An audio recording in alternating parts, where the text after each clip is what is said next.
I get to work with people in the most intensely distressing periods of their lives, and I get to use everything that I have, not just my training, but who I am as a person, to offer them help. When I got to medical school, I found out probably within the first year that I would be the first female Aboriginal psychiatrist in Canada.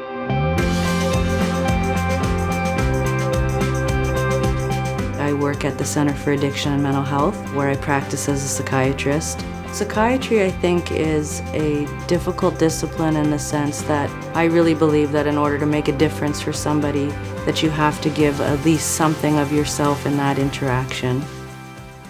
Let's just start at the beginning. Can you tell me a little bit about what was going on that brought you to the emergency last Friday? My patients are people who are depressed and suicidal, who have been in the emergency department very recently in some type of crisis. I just remember my roommate brought me in, and she said I was upset. The great thing about my job is being able to work fairly intensely with people over a short period of time and seeing the gains that they are able to make within that time frame. I also work at McMaster University, and I'm the faculty advisor to the Aboriginal Students' Health Sciences Office. We work at recruiting students to come into the health professions, and then we support the students throughout their entire education. One of my biggest stressors is trying to figure out what kind of specialty I want to go into. Right. I love to hear people's stories. The oral tradition is very strong amongst our people.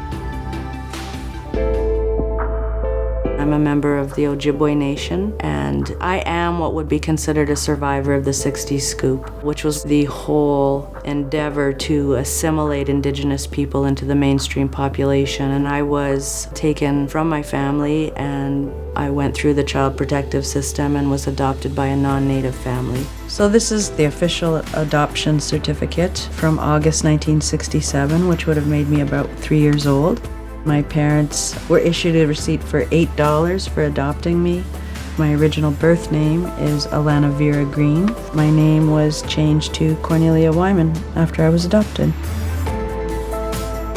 As I became more aware of Indigenous health issues, I realized that in the area of mental health was where there was a tremendous need. I really thought that hopefully I would be able to make a significant impact.